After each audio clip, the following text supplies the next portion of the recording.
Think we're live. We're live. Yeah. Um. Right. Welcome to episode number 4, through and through. As you can imagine, we have doctors with us. One of you two go first, either Flint or Harvey. Silas will be here shortly. He's running a bit late. But tell me about how you your journey to end up landing as a doctor on Goldrush. You can go ahead, Harvey. Oh Lord, throwing me in first thing then.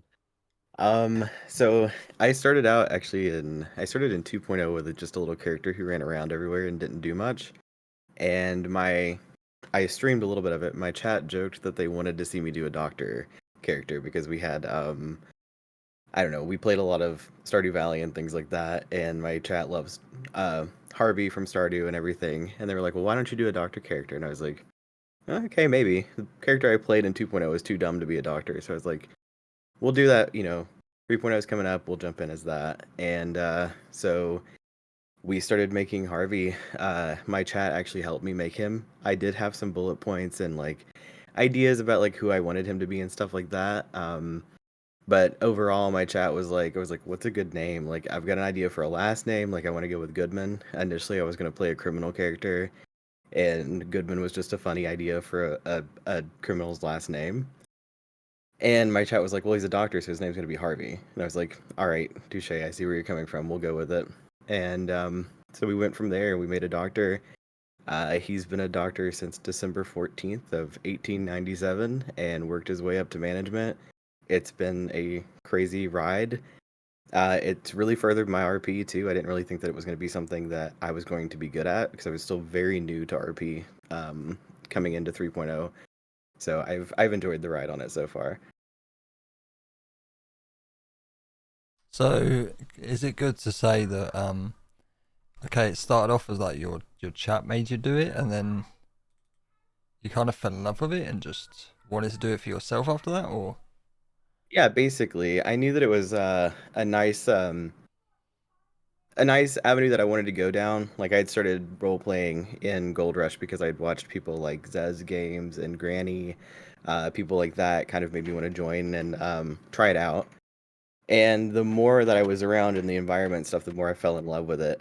My first character, though, I was too shy to really interact with people. I didn't really know how to get involved in things like that. And doing the doctoring part of it, it really pushed me into being involved with everybody in the server because I mean you have no choice but to interact with people, right, as a doctor. Yeah, the good, the bad, and the ugly. Exactly. So it put me in interaction with like all of these different walks of life through the server, and uh, Harvey just became super beloved, and I did not foresee that happening at all. Like I said, I was considering having him become a criminal and things, and then people started liking him, and I was like, huh, maybe I just want to play this really neutral character who kind of like walks this line of like he has to be neutral because of his job, but also he has a lot of these beliefs that like really align with um like there's a lot of beliefs he has that align with like the criminal side of things and also beliefs that align with like the lawful side of things. So he's come from the background that I wrote for him. He had come from working with a family and had escaped like that life of being a criminal and all these things, and then now he's here and he has this job that's keeping him kind of on the straight and narrow, I guess the best way to put it. That's Flint? quite, yeah, it's quite good. Mm-hmm. My turn. Your turn. Alrighty, well, Swallow your food because you're always eating. no, I'm not. I'm good. Well, where can I start? Honestly, my story started from just like you, from GTA roleplay, but then I just hated how fast-paced and chaotic things are. Mhm. Then I just looked for, well, I started playing Red Dead Online, and I was like, yeah, this is not fun. It's just kill on sight, and it's no fun in it. Let's see if there's any role playing. So I searched around in YouTube, watched a couple of videos, and Gold Rush was actually the first server that I joined. Didn't have a plan for the character, honestly. My character was in GTA Flint as well. Then just decided to bring Flint to, well, Red Dead and Wild West. Brought him here. His journey been kind of all over the place, you can say. It hasn't been only and solely in Goldrush, but majority of it was in Goldrush. Um, he has been all around basically to different other servers. But in Goldrush from I think it was end of 1.0 up, yeah, I think it was around there. He just became a doctor and decided to go with the doctoring route. He has history of resigning multiple times. Um, I think it's been 3 times. Harvey can correct me if I'm wrong. I can't keep up. It's only been a couple. What do you mean? So yeah, he has history of resigning because of his storyline, and it all makes sense. Basically, a couple of them it was basically because of his breakup. His family was injured. His daughter was prisoned for life. Um, I've made sure his history is just not because we all agree doctoring is a little bit on the boring side. We're kind of robots at some point. I don't know We what you're just talking about. I got my leg cut off for it.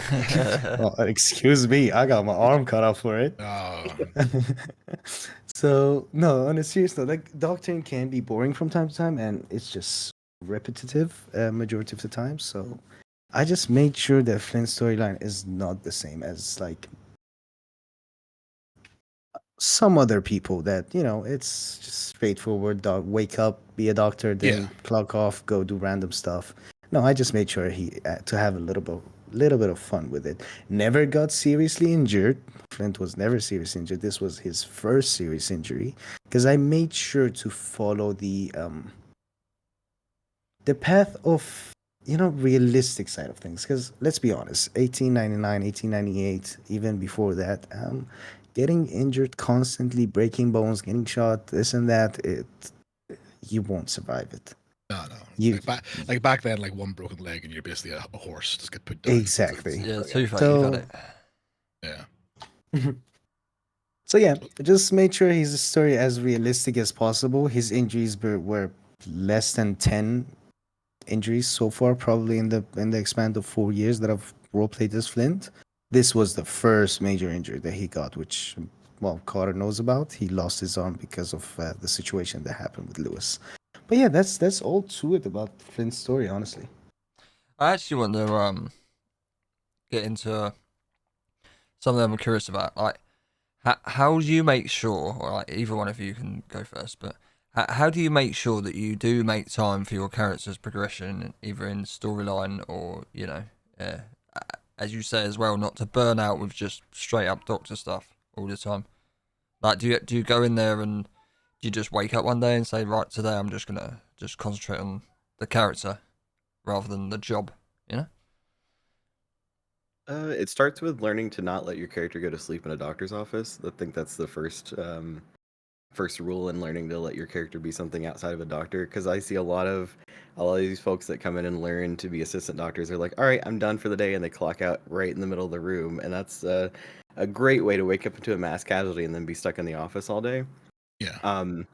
And I think once you become a doctor, learning when you have a little bit more free reign of picking what region you work in, you kind of are able to know, like, if I go to New Hanover, I'm going to, at least in 3.0, I'm going to be stuck in Valentine all day. There's no chance of me leaving unless I can, another doctor comes in and I say, okay, bye, and I run.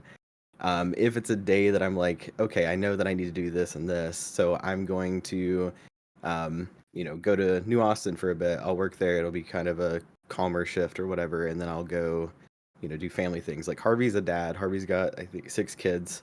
And so he's always constantly trying to make sure that he's, making time for family, doing things like that. It was a big reason I had him buy a cabin that's like way out in the middle of nowhere, so that he had that chance to wake up not in an office.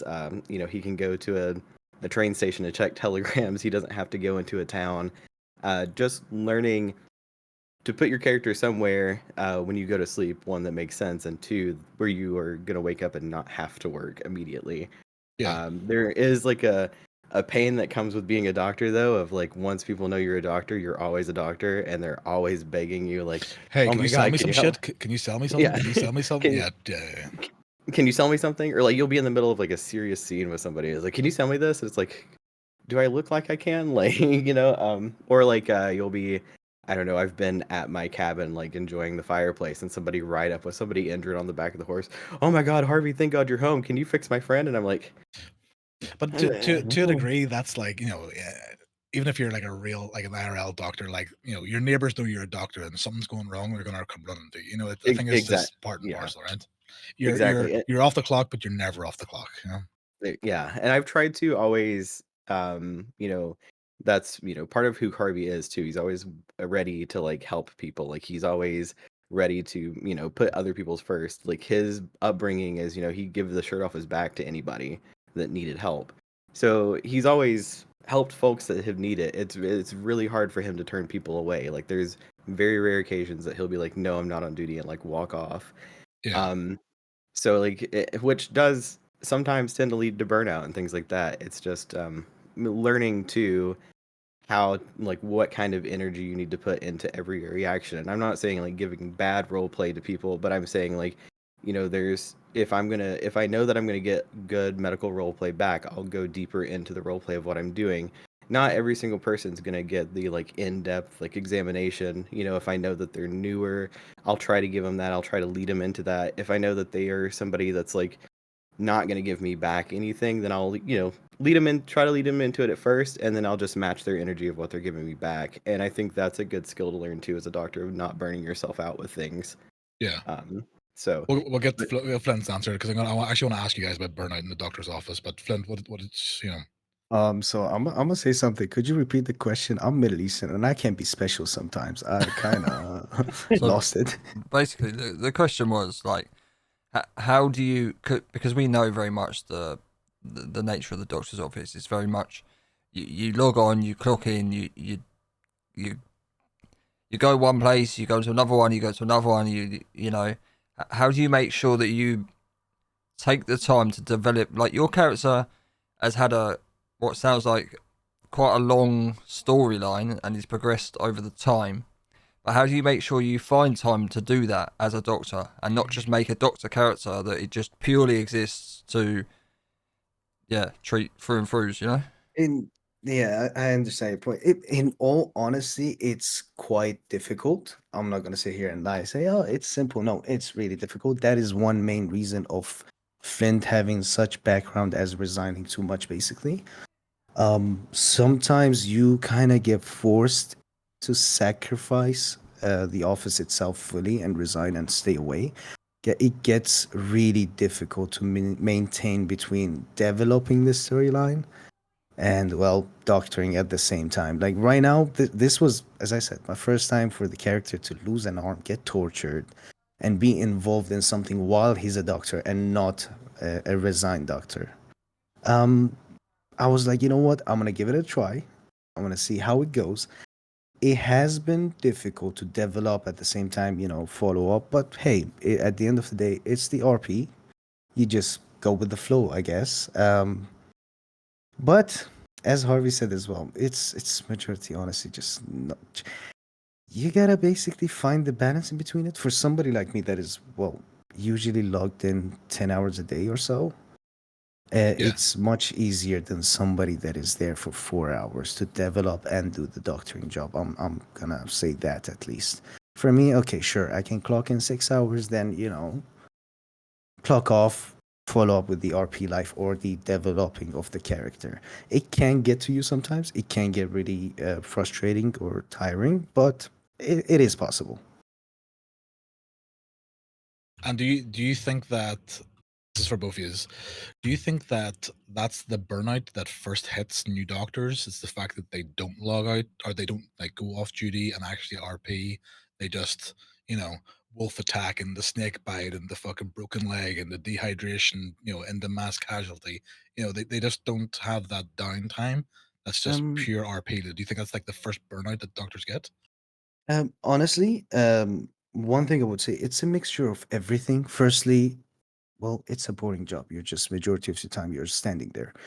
Um, Secondly, it will be sometimes we face some ridiculous things from some of the patients that can get to you as well. That can really annoy you and trigger you. Like you go to a call.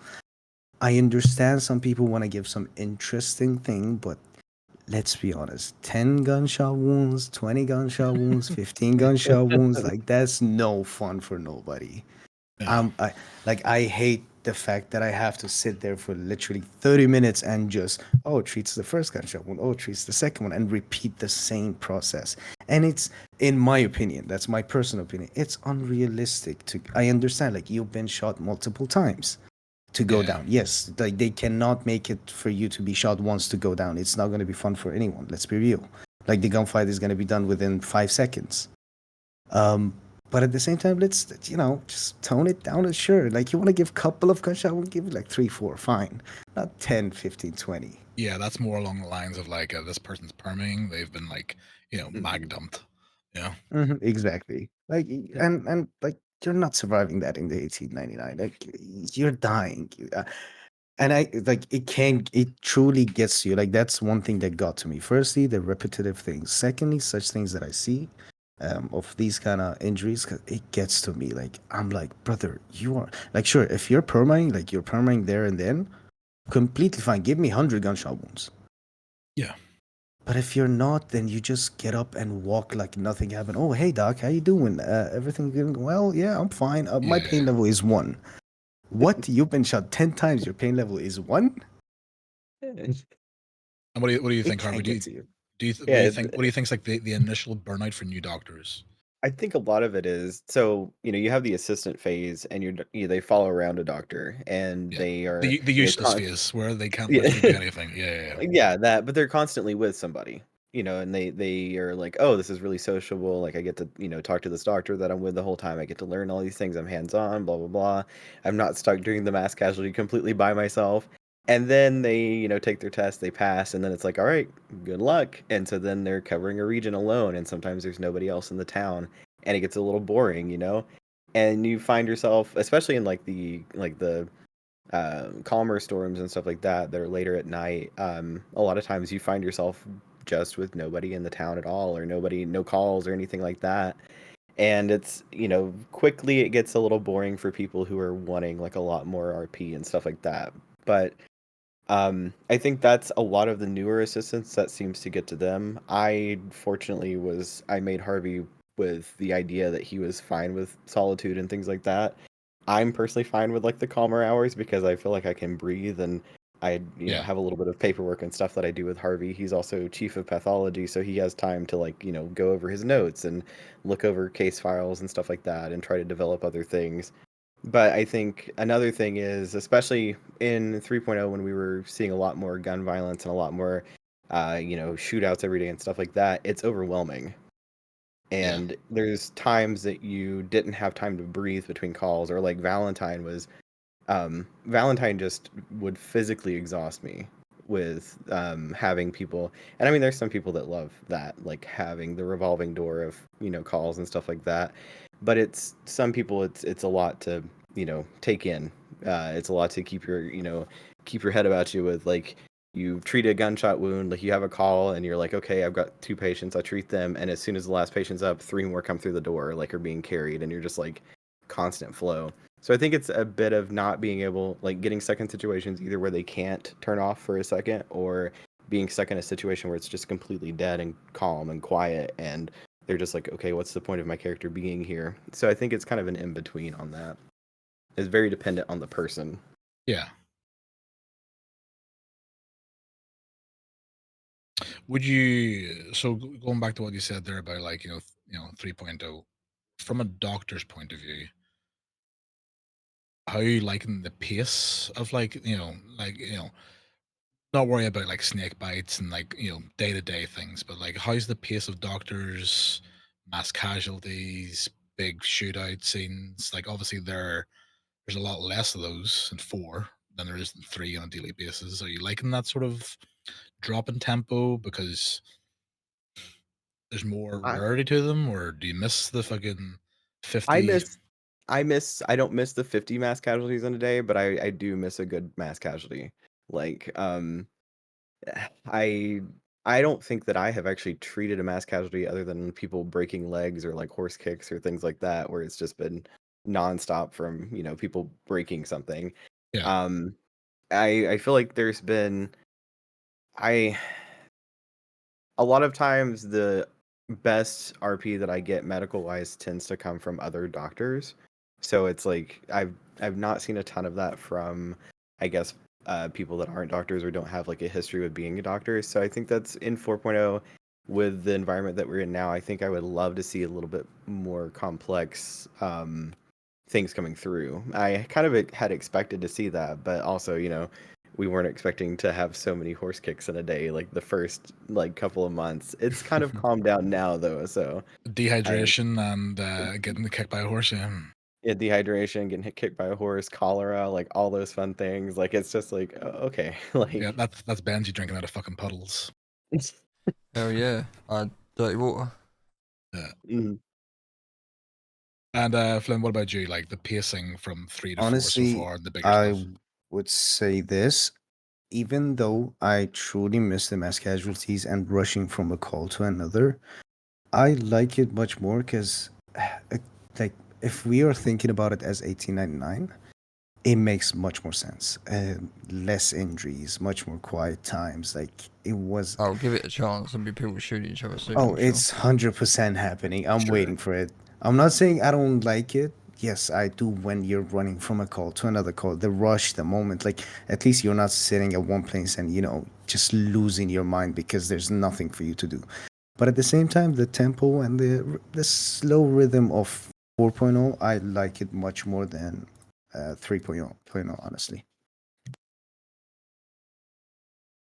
I And guess then it's what? just important to like when it is quiet in the doctor's office, then you take time for character development, and then obviously vice versa. When it's busy, you just you get on duty. Like you're gonna, no matter what happens, you're always gonna think like, if it's too busy, you're like, oh, give me a break, or if it's quiet, you think, oh, give me something, True. That is true. Oh yeah, definitely.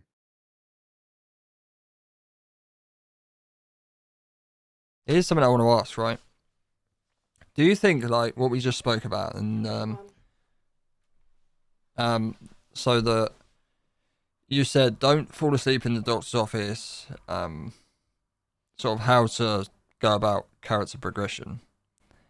Do you think this could also apply to law? Do you think they could take that into consideration where maybe they don't, we can have some more character development from them?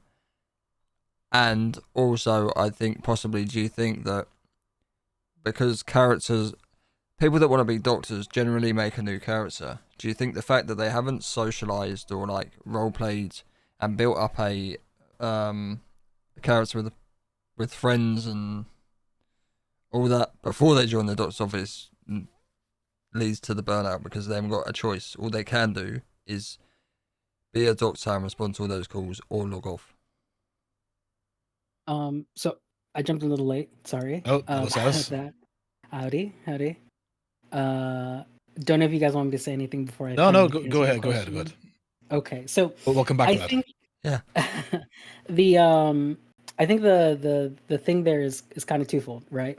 On the one hand, doctors, people that roleplay as doctors in the server, they very much, and I guess I have the benefit of interacting with these characters very frequently, that I can see the character progression in them. I can see the player fleshing out these characters as best they can. One of the constant kind of roadblocks that we tend to hit as players who roleplay as doctors in the server is that people will, especially doctors that are known, like myself, Flint, Harvey, you other doctors like Lily, Boyd, Charlie, Knives, the people that are like well known as being doctors, we never really get to be off duty because the moment someone sees us, even if we're not in like the doctor blues that people are so used to seeing doctors in, we get approached and like, hey, we need this, or I need this, or my friend needs this. And so, it pulls us away from maybe the role play, like, the off duty role play that we were about to do, like maybe, I don't know, going off to Gorma to, go and do something like a fun adventure with friends and all of that. But it Yeah. gets interrupted because people see, oh, a doctor, I need something, let me go and get it from them. And oftentimes you don't even get asked like, are you on duty or not? Or, not that it. Most of the doctors, like 9 times out of 10, any doctor will stop what they're doing to attend to whatever it is that the person is bringing to them. Yeah. But it's kind of like a thing is sometimes doctors get treated a little bit like NPCs in the server. And it's a point of frustration, and I understand, we have like a very specific role in the server of providing this service essentially to the rest of to the rest of the Commonwealth. So I don't really know what the fix to that is, but as someone who's been in the doctor's office for a very, very long time now, I've seen doctors come and go. The character progression and the character development is there, but a lot of people just see these characters as like, oh, that's a doctor, and they don't tend to go beyond that. Yeah. I interject a funny moment of oh, you're a doctor. I think one thing is it would benefit a lot of people in roleplay to learn to read the room, if they can. Oh, that There, doesn't. Trust me, that goes towards Crim and like, yeah. I've had moments where Harvey's been sitting at Callum's grave, which I mean we've seen Harvey sit there. People come up, Harvey, are you on duty? He's literally sitting at his dead husband's grave. Like I don't, it's like, do you want to like I don't know, think about it for? He might be having a moment. I don't think he's probably in the best place to do whatever you need him to do. And then there was he had gotten it was right after he got his leg cut off. He had asked Charlie if he could go up and say goodnight to Callum at Callum's grave, and he went up there. And Charlie was like, well, I'm not letting you walk back down. Like, like you're not walking on the crutch. I'm going to carry you. So Charlie's carrying Harvey back down to the doctor's office. And this guy walks up to Harvey and says, oh, I'm so sorry about your leg. By the way, can you buy my leather? Oh, yeah. Just, yeah. It's like, what the hell? Shoot, Well, I can tell you right now, I don't know where your dead husband's grave is, but it was after 8 p.m. I'd be asking you, are you going to move on soon so I can dig this? Oh yeah, it's so funny to like let him sit there in the dark and like watch people like come by and be like, like, do we want to go to try to dig a grave while like Harvey's sitting here? Like, what are we gonna do? I've definitely seen people do that. I've had WSO kind of stop for a second and like figure out if like Harvey's about to rob a grave or something in there too. So it's a funny moment, I guess, all around sometimes. So I would mean, you? Sorry, go on. one Finn. thing to add to what Silas said, honestly, one big mistake that many, I'm pretty sure Silas and Harvey already witnessed this. They put themselves in this bubble of, I understand, like your character has a backstory, you don't like a certain specific region, but they put themselves in a small little bubble with with a couple of people in that bubble, which, well, that's one reason they get burnt out. It's just like give it a shot, get to know people, build up the character storyline. Like you never know what happens next. Don't put yourself in this bubble of friends and the friend group. Basically, oh, these are my friends. These are the only people that I know, and this is the spot that I'm always at. No, just go around. That's one thing I did with Flint, and well, Silas knows this. Even Harvey. I just made sure Flint is all around, goes around, talks to people, is talkative, never basically, to put it in a better way, never shuts it. Just loves talking, gets to know people. He doesn't care who you are. Like for my character, Flint doesn't know Carter is a criminal. I'm gonna talk to you. I'm gonna have a chat. I'm gonna speak. I'm gonna, interact with you. Build my character storyline with that.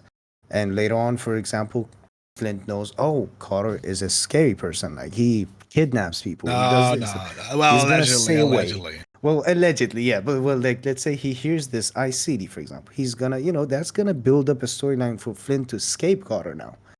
Like that's the thing. Just one advice is just don't put yourself in a friendly bubble. Just be out there. Be open to, welcome people. Just role play. At the end of the day, it's a server to play on. It's not real life. Just role play. Enjoy it. Enjoy every single moment. And that's one of the benefits, I think, of being a doctor, more so than any other kind of quote unquote government job, is that you have the freedom to work anywhere in the Commonwealth. So, while and sure, there are some doctors that they will only stick to working in one region, but most doctors are willing to go kind of wherever it is that they need it. So, um, so a lot of people don't really know how the doctor's office functions, but we split each other off into regions. So, if there's a bunch of doctors, like to say there's like 4 doctors on duty at one time, you can expect to find one of these doctors in each of the 4 main regions in the Commonwealth. And that is, while they're on duty, they're working in that region. But from shift to shift, or whenever the next time a person goes on duty, they might have worked in West Elizabeth the night before, but tonight they're working in Lemoyne. Yeah. And that really, really, really is such a benefit to your RP, because you are not surrounded by the same people all of the time. And sure, you'll eventually you will build your character's friend group. Like Silas has a core friend group, but Silas also knows so many people just because he's a doctor, and just because he's been, from all the way from like when Paraíso used to be around there to Ansburg, right? So you really get to see the Commonwealth and explore it. Well, is that one thing that you three would agree is if you're a new doctor coming in, yes, you'll obviously be with your assistant doctor where you're useless for 3 days. You can't even like hold pressure, tourniquet around the neck, that sort of stuff. Would Yeah. you guys agree that if you're new to RP and a doctor, get your doctor qualified, and then don't be afraid to push out and let go of like, okay, I was trained in, Ansburg. I know the people in Ansburg. Do you think that that's a main thing of just get out there and go somewhere you normally wouldn't have your character? That's what I will. So in Mhm. character, that's what I always tell the doctors as Silas. I'm like, go, like, explore things, be willing to be experimental, be willing to talk to people, which is, I think, one of the things that, as an entity, like as the doctor's office, we sort of lack right now, is the is that thing of like going out there and talking to people and showing face, essentially, like going Yeah. into a town and be like, hey, there's a doctor in town if you guys need something, et cetera, et cetera, et cetera. Like right now it's a little difficult, just because with the one thing that everyone needs is medical supplies, like because of how the office is set up right now, only a couple of doctors can sell things. But normally all doctors, any doctor would be able to sell supplies, and then that becomes like a thing that you go around the towns of the region that you're covering, and Mhm. you're getting your name out there, you're getting the office's face out there, just getting people used to seeing a doctor around. Because one of the things that really, really aggravates me, is when people say, "Oh, there's never any doctors around." It's like, well, yes, there's always a doctor around. It's just that we, of the government agencies, of like between the 2 sheriff's offices, and you compare that to the doctor's office, we're a small department. Yeah. Whereas there might be 10 lawmen covering the entire western half of the Commonwealth. There might only be 2 doctors covering the same like area. Would I be right in saying also, and just you guys have to, like, the doctor's rules, you guys have to prioritize like law, or you know, Not really. So No. when, like, let's say it's a mass casualty scene, yeah, doctors ride up into the mass casualty scene. The first thing that a doctor is trained to do is triage everyone. That means get everyone's vitals, get their injuries, and then they should start treating in order of severity. So like, if for example the doctor knows that this was a shootout between a gang and a group of lawmen, if one of the gang members is the most critically injured, they will treat that person first. And then they'll go along like treating people depending on how badly they're hurt. right, okay, yeah, But we do sort of prioritize law in the sense that if we are on duty and we get a telegram from law saying, hey, we have someone injured in the sheriff's office, or we have a deputy injured or a suspect injured, we need a doctor's assistance to get them treated, that is a thing we will attend to first. yeah. Right. Now we'll just take a wee pause. Silas, you're obviously late in. how did you get started in the Gold Rush? Was Gold Rush where you started RP? You know, what led you to the doctor's office, and Sure. where Silas is currently? So I've kind of been RPing for a long time now, but Gold Rush is my first RP server of this kind because prior to that, my roleplay experience was based in Dungeons and Dragons. Mhm. Um, and that's kind of where I that was my bread and butter of RP for a long time. So this is Gold Rush. Starting Gold Rush was a whole nother thing for me. I started in September of 2023. Back then, I don't know who Flint and Harvey probably know her, but Lacey Masterson. She used to be a doctor. This is in 2.0. Mhm. She Dr. used to be a Lacey. Yep. doctor, Dr. Lacey, and I know her. She's my real life friend, and we've known each other for years. We went to high school together. It was a whole thing. But she during the pandemic we reconnected and we started playing video games together. And then she found Gold Rush before I did. And for months she was trying to convince me to join and join and join. And I was like, I don't know. I don't know if that's for me. But eventually I just, started out. I made a character. I joined the server. And for like maybe the first, I want to say week or so, I just had Silas, not Silas. I had a different character then. I had him doing a bunch of like random things, hunted, mined, kind of explored everything. Uh, and then I got treated by a doctor or my character got treated by a doctor for the first time. And I was like, wow, that's actually really cool. I want to, do more of that. And so I spoke to Lacey and, she got me into the office. And that's, from there, from that point on, I've always played a doctor in the server. Yeah. So in 2.0, I made it to doctor. And I joined at towards the end of 2.0. So 3.0 started, and I started out. That's when I made Silas. And in 3.0, Silas started off as a senior doctor. And by mid-year 2024, Silas was made medical director. Not what I had, if you had asked me back in like September of 2023, like, where do you see your role play going as a doctor? Never in my like dizziest daydreams would I think like now I am running the doctor's office, Yeah. right? It's a thing that I truly really fell like in love with. I love playing a doctor in the server. I love being in the doctor's office. I love talking to all of the other, players and doctors in the office. And it's something that I've thoroughly enjoyed. I've never had an alternate character or anything like that. Silas has been my main character for over a year now at this point. Just this week is my first time starting out with an alternate character for a little side fun. But yeah, Silas has been my main. Silas has been kind of everything that I do in RP. Okay.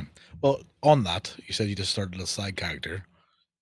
Normally ask this down the line, but I'll ask it now. You guys are obviously all Doctor Means. I don't. Mhm. No one apart from Silas. No one plays any other characters. I do. You do. Yep. I've had actually multiple alt characters. Would you say in 4.0 you're mainly a doctor right now? 4.0 mainly a doctor. I have another character made, but haven't decided which path I want to take him. Okay. Well, then this is going to be my question, right? Mafia does a load of cocaine. He's crazy. 5.0 is going to drop tomorrow. You cannot play the characters you have right now. Would you guys go back to the doctor's office? Would you try law, criminal, civ? What would you do? Oh, I'm going back to crime, Habibi. I'm going back to the roots. That's what Harvey Oh, I'm says. doing. I think I'd probably give crime a shot. I don't know. You That think? is Go no, go on. ahead. Sorry, No, carry on, carry on. I was gonna say that's a little bit of a tricky question for me. So obviously I'm an admin from in Gold Rush. Yeah. I'm an admin in Gold Rush. So one of the things that I do staff side is running the doctor's office. And so if 5.0 were to drop tomorrow, I know that I would have a doctor character. Well, no I admin. am No admin. Let's assume no admin. no admin. Um, Just straight up role play. Mafia. Fucking Join me. just Alt F4 is your character. It's gone. It's deleted. Join me. Join us. I Dr. Gayetian. I think I would probably, I would probably try something else. What that is, I don't know. But I would try something else. I do know eventually, though, like once I try it out, whatever it is I want to try out, and I make that my main character, I would probably eventually have a side character to be a doctor, like every now and then, just because I thoroughly enjoy that RP, and I know down the line I would miss it. Yeah. Yeah. Well, I guess, and this actually is a good question asked. Do you think that the majority of doctors start out as second characters for people, or do you like if there's 10 doctors, how many of them are second character doctors, and how many are like I want to be a doctor character? Out of 10, I would say maybe 3 are side characters. Really? Okay. I thought it would have been higher. Most of the players that have doctor characters in the server, that is their main. Yeah, most of them are. That's their main. I would have thought it would have been higher. Honestly, if we asked this question like around 1.0, 2.0, it would have been kind of the other way around. Many people had their alt character as the doctor character because, well, it was hectic. Like back then, there was no character. Like as far as you being a doctor, there was no storyline for you. You were a robot made and just put there to treat people. You had no time because of the like in 1.0, 2.0, 3.0. It was just Mechanic constant was very shootouts. different. Exactly. Yeah. So you were basically just like a robot. Yeah. But 4.0, I would say, since now there is space to breathe, basically those quiet times, quiet hours, you can actually build up your character. I would say no. It's as Sidas said, it's quite the opposite now. One of the things that I think is very interesting is the change in behavior of doctors from like when I first started in 2.0 compared to now. And mind you, I like the medical RP, training that I got was in 2.0. So that is my sort of that still remains my largely my how I treat being a doctor in the server. But I am often impressed by doctors in 3.0 and 4.0 with how well they are at like dividing themselves between work and pleasure, for lack of a better word. Yeah. They are Off-duty very RP, good. Yeah, they are very good at establishing boundaries where like I'm on duty, I'm working, I'm going to take care of everything that I'm doing, like that I need to be doing while I'm working. The minute I clock off, work is no more. I am now doing this thing with like my group of friends, or I'm going to go hunting, or I'm going to do XYZ. Back in 2.0 when I first started,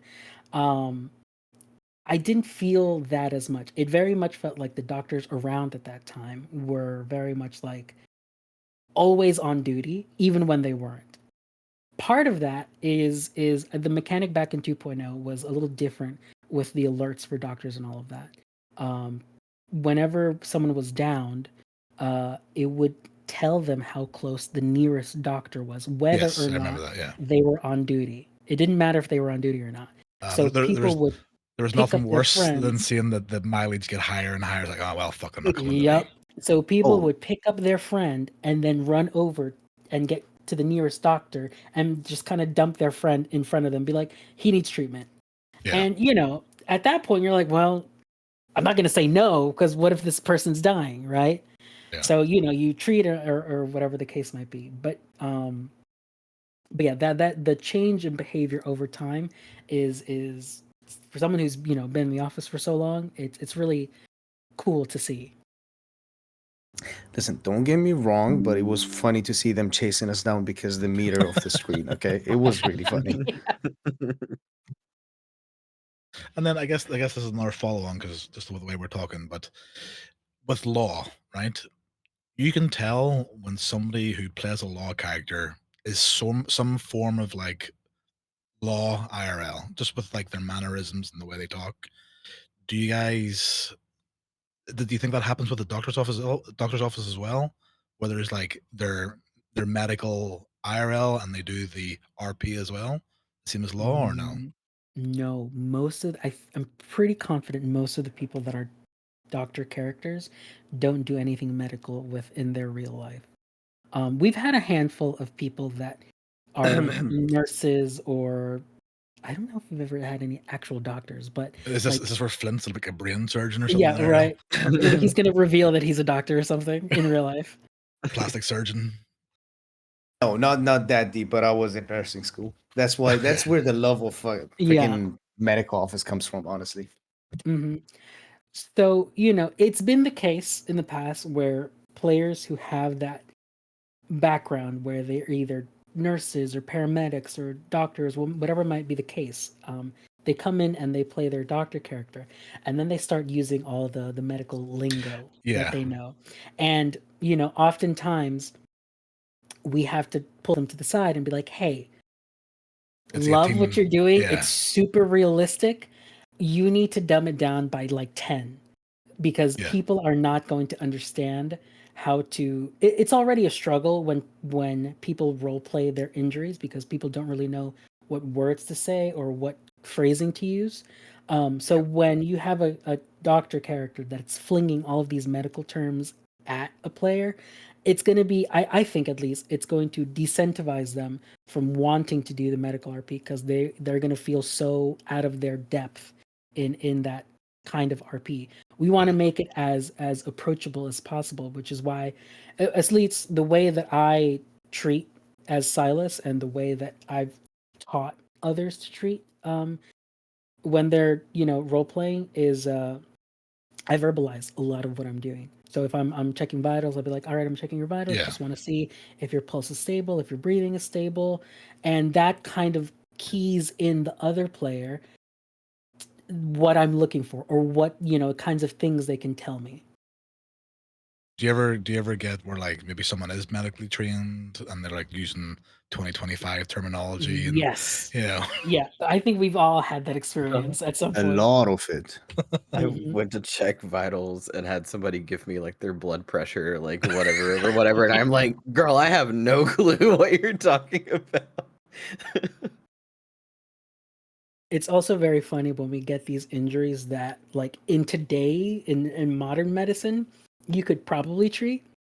But in 1899, if someone had their spine shattered, I don't know what to tell you, man. You would take You're your gun. dead. Just take your gun out and just put them out of their misery. Yeah, right? yeah. So it's very funny to get those injuries, because you have to find a way to like hint at them. Well, like, yeah. hey, I was gonna say, I what do can't you really- guys? What do you do in this situation where they're like, oh, brother, I don't know if that's survivable or not.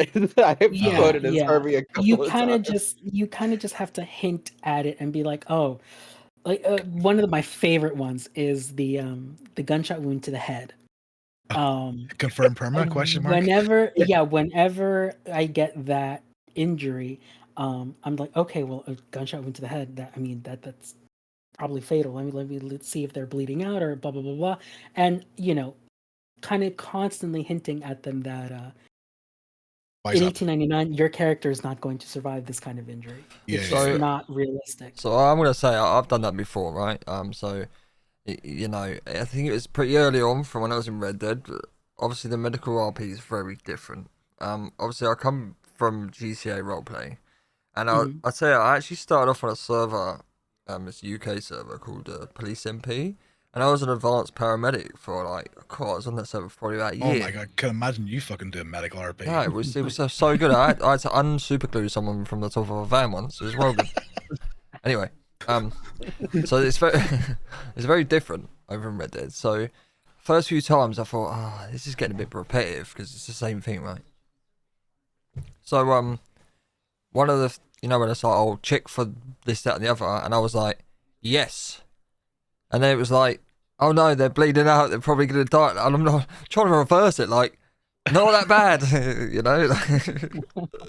Yeah, Yeah, sort of. You got a little nicks bit an of pride. artery. Oh, Yeah, needs yeah, been yeah. down. Yeah. Oh shit. Yeah.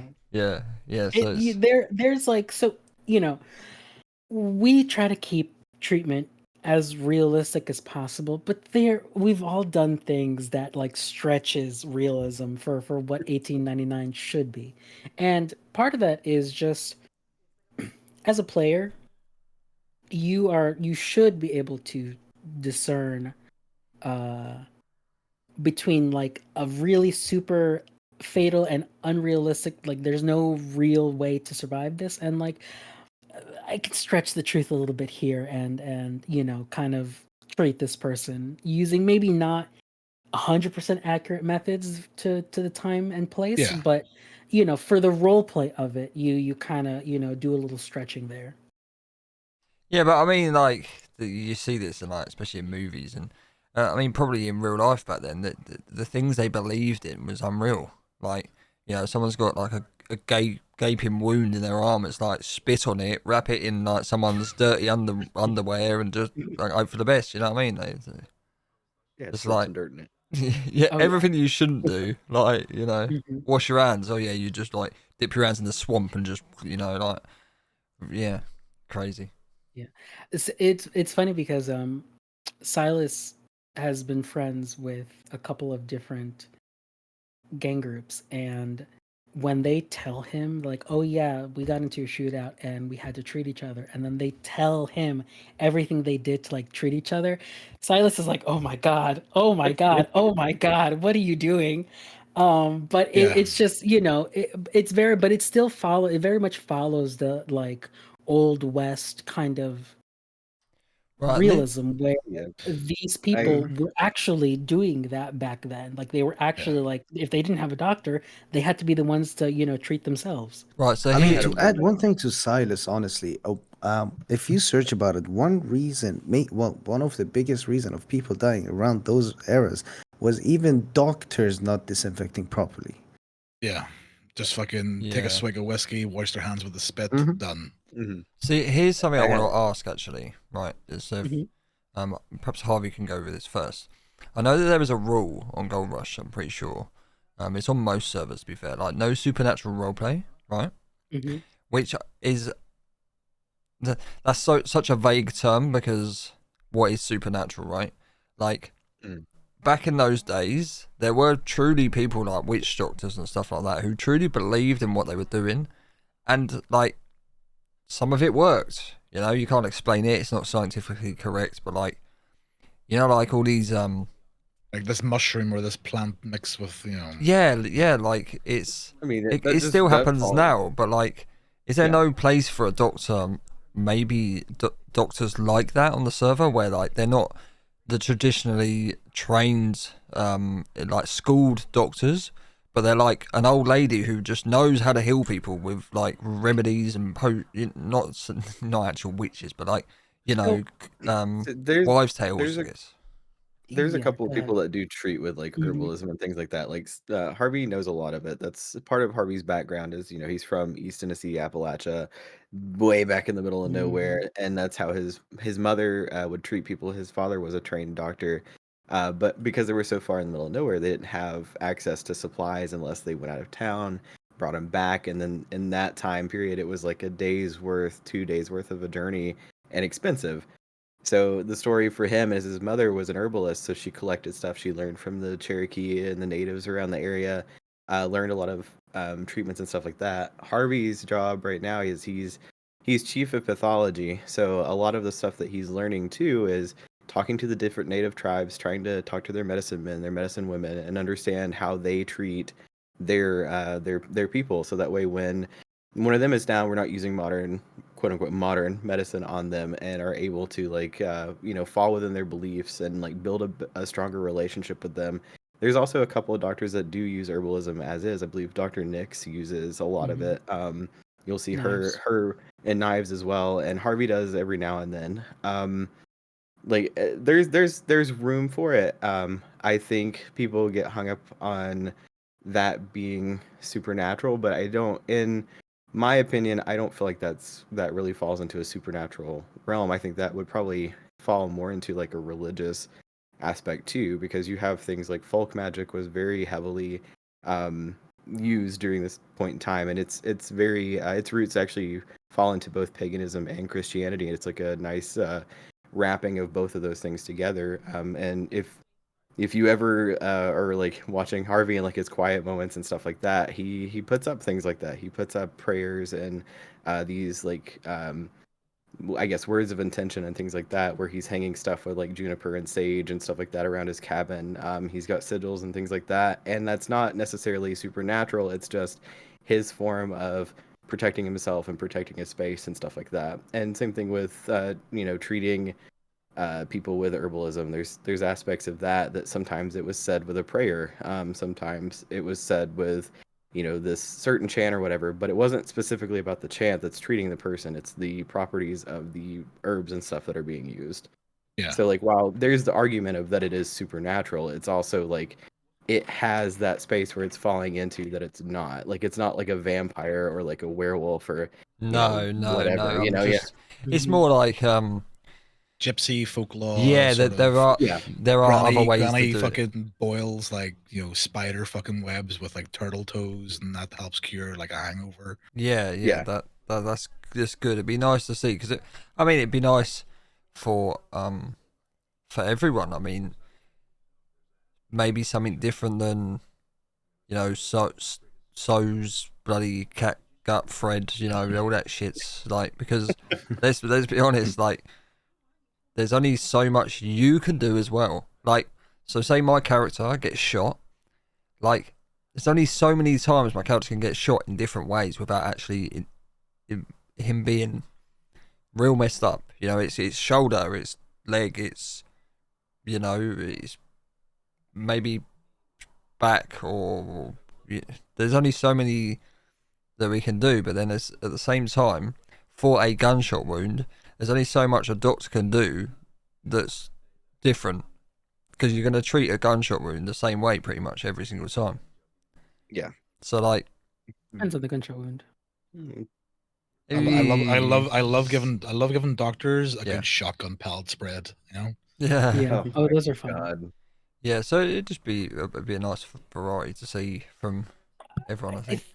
I think one of the things that people also get hung up on is that this is a roleplay server, right?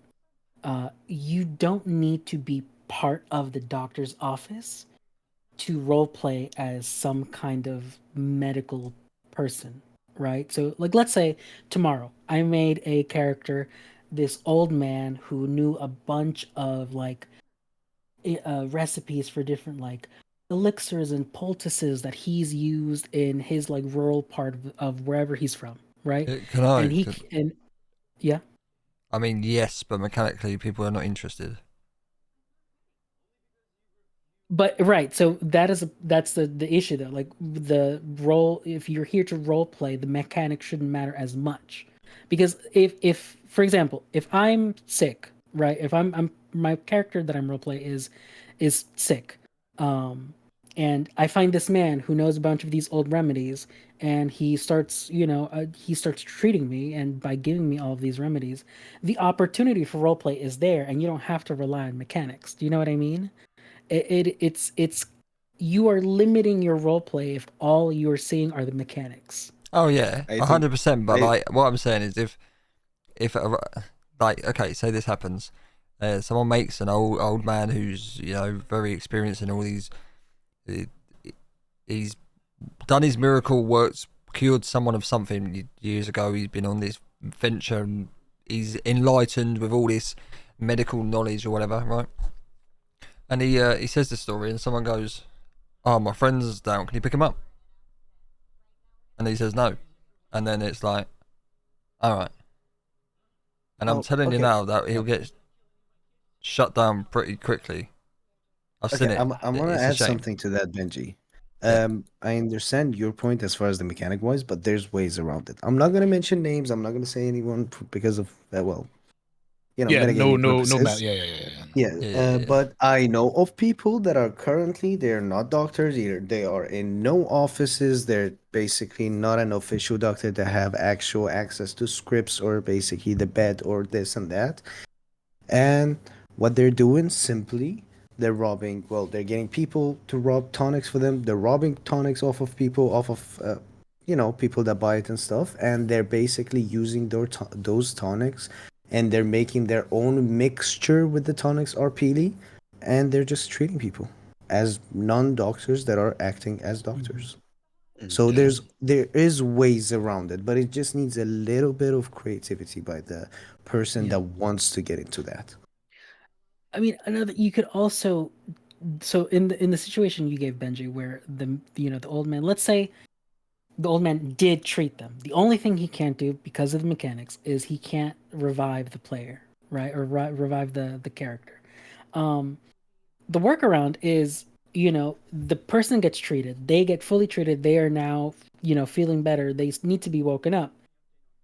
At that point, you go find a doctor that has, like, the salts that we use, and say, hey doc, my friend passed out, do you think you can just quickly take a look at him? The doctor is gonna see that, hey, this person's fine, let me just pick him up on their feet. And if you are sneaky enough, you're not going to alert the doctor to the fact that someone that was not part of the medical office treated this person, and that in and of itself creates more RP. Because if that keeps happening with frequency, then someone is going to pick up the fact that, like, hold on, we have someone here that's treating patients, but they're not part of the medical office. We should look into this, and that creates a whole nother, like, branch in this story for everyone kind of involved there. Yeah.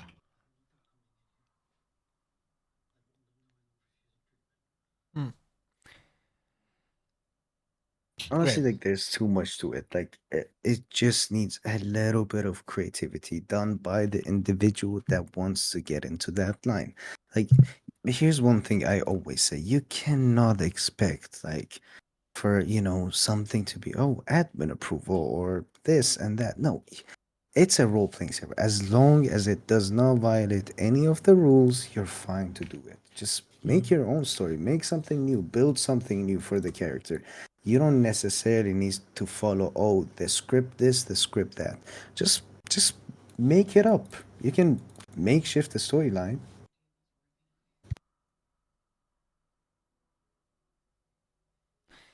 Um, there was something I was gonna ask, and I forgot. Well, you think about that, and then I'll move on to something that I was going to ask them. Yeah, So, as doctors, right now, what would you guys, if if you guys had Bohannon and fucking Simmons in your pocket and said, "Listen to me, dev monkeys, make this for the server for doctors," what would it be? And they're fucking strapped to their desk. They can't leave. They've got 15 tins of Red Bull. What would you want them to work on, whether it's fix something or a brand new thing that you would love them to be able to do for you, apart from billing? What would it be?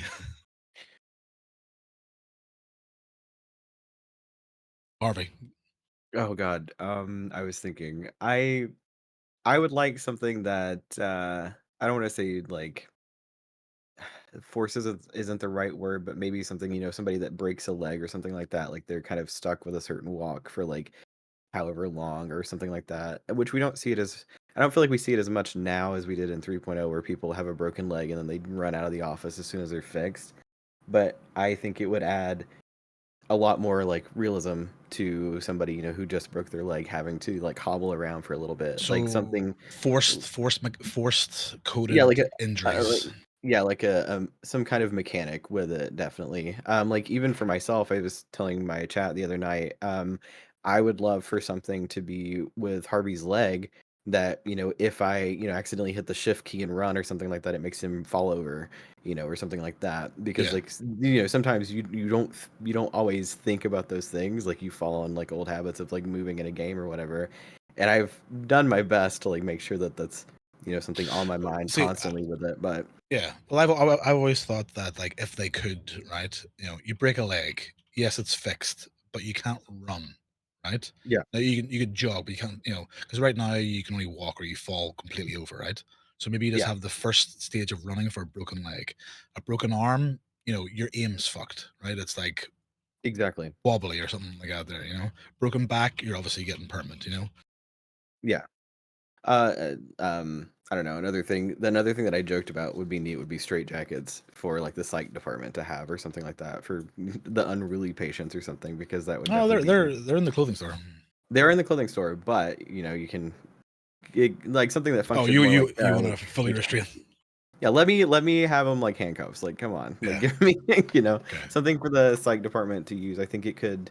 There's a lot of people that I think it could play into a lot of role play for them. Do you know how easy it If is to break a leg? So yes, easy. I spent so I spent incredibly a easy. whole day, and I'm not even joking, like in the server from like 9 a.m. till like the 6 p.m., 5 p.m. storm, or whatever it was, trying to make my way from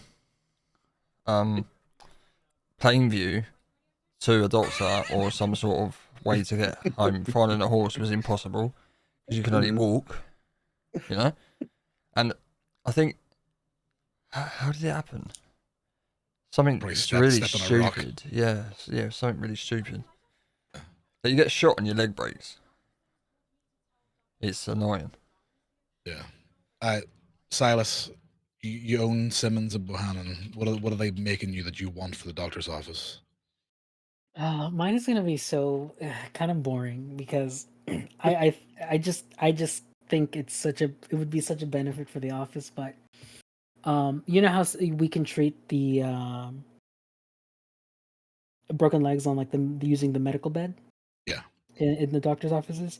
I would love it if the bed had a function to be able to treat people outside of the of a like a coded injury, because sometimes we'll get players that will come into the doctor's office, they're clearly hurt, or there's something clearly wrong with like their stamina isn't recuperating, or whatever might be the case, their health isn't regenerating, etc., etc.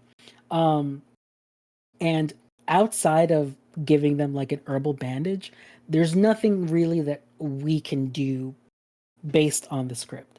So I would love it if we had the medical bed to be multifunctional, to where if someone comes in hurt but has no actual injury, we still get the animation of like, oh, we're treating this person, and you get to role play figuring out what's wrong with them, making them feel better, and then Would once they get treated, the medical bed kind of like, heals them. so would you obviously as crims, right? We have like mechanics, like whether it's like QE, or like, boxes in a certain order, like the mini games, right? Like the lock picking and stuff like that. There, would you like something like that for doctors, where the doctor has to actually be good at? Oh, Harvey's great at breaking, or not breaking legs, fixing legs, right? Well, maybe he's good at breaking legs as well. But are you saying with like the medical table, would you guys like A game a of mini operation. game, a game of operation? Yeah, would you guys like that to be God. part of it, or are you talking more along the lines of you would like the table to say this person has a broken arm, uh, you know, ruptured I don't. So spleen? I really like what I really like about or at least the way that I treat the medical bed, because the way the medical bed works right now is that if someone has a broken something, the bed will kind of tell you like, oh, this person's left arm is broken. I always kind of ignore that, because for me it is much better and much more fun to RP with the person and be like, okay, I can see you're hurt.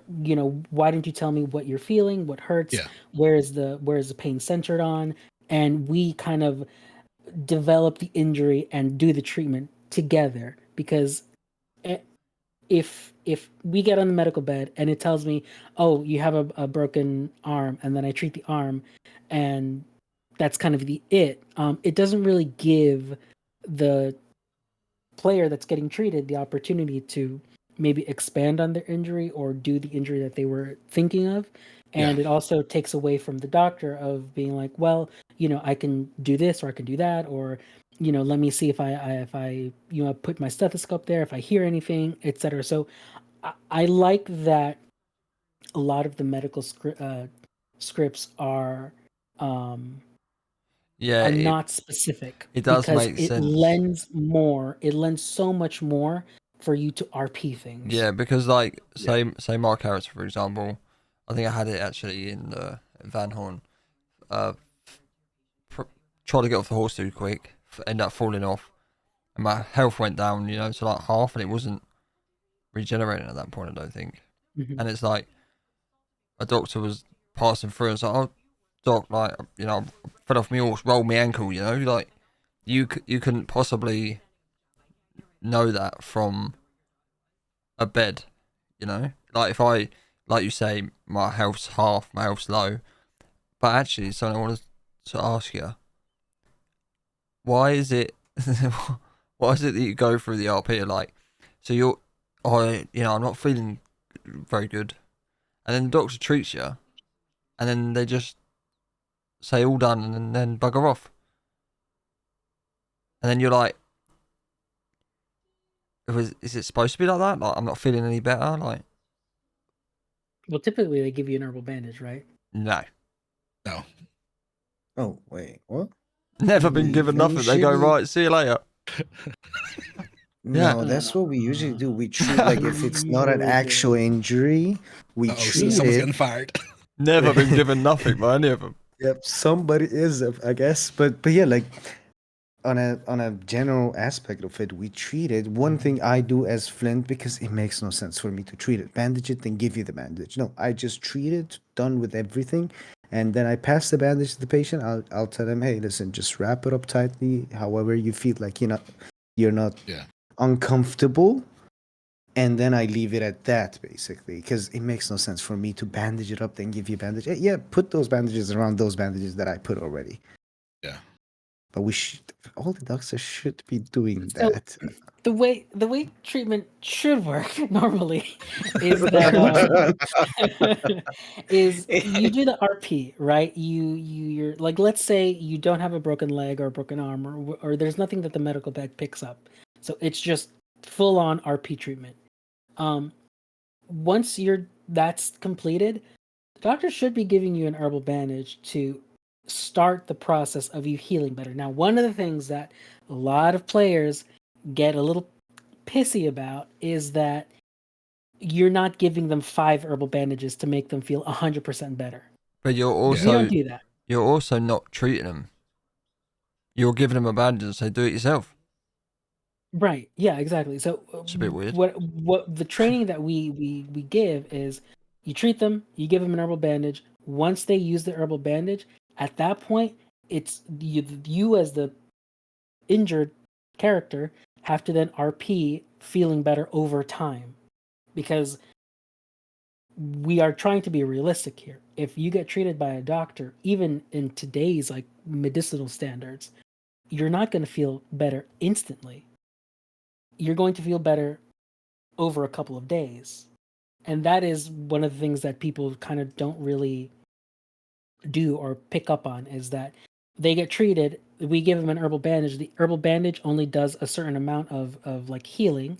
And then they're like, well, no, I don't feel 100%. And I'm like, well, yeah, you're not supposed to feel 100%. You just got treated. You were just injured. You should still be feeling ill, or should still be feeling pain or hurt or something. Okay.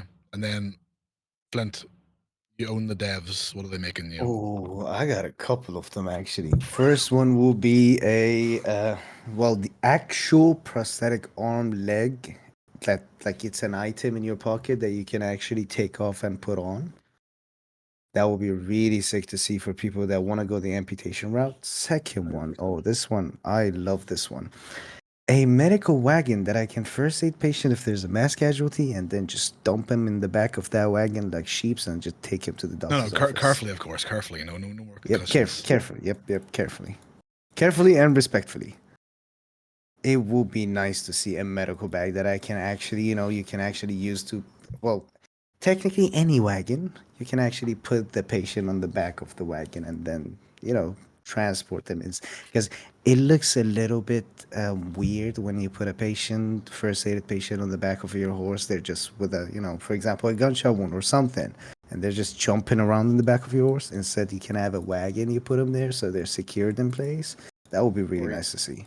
or their Harvey's height and their hands and feet drag the ground even on the back of the Yep, horse. exactly.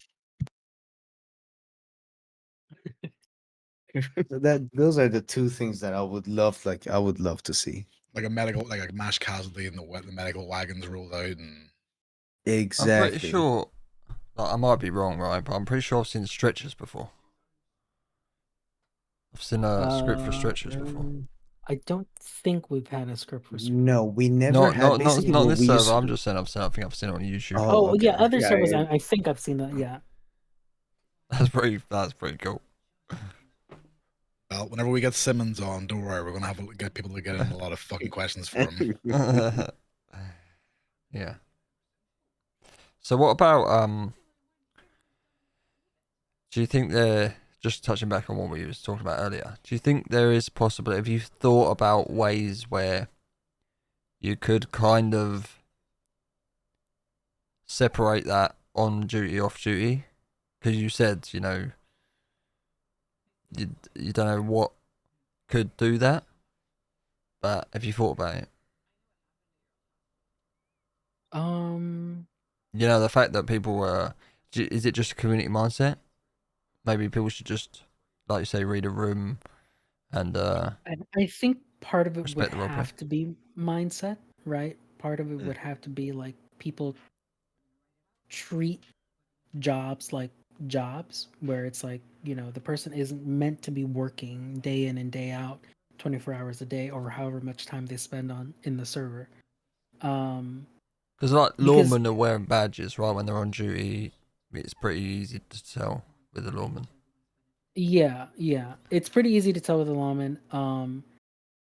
I don't really know, because I could say, oh well, doctors could just not wear blue when they're off duty, but I mean, the Flint and Harvey are going to attest to this.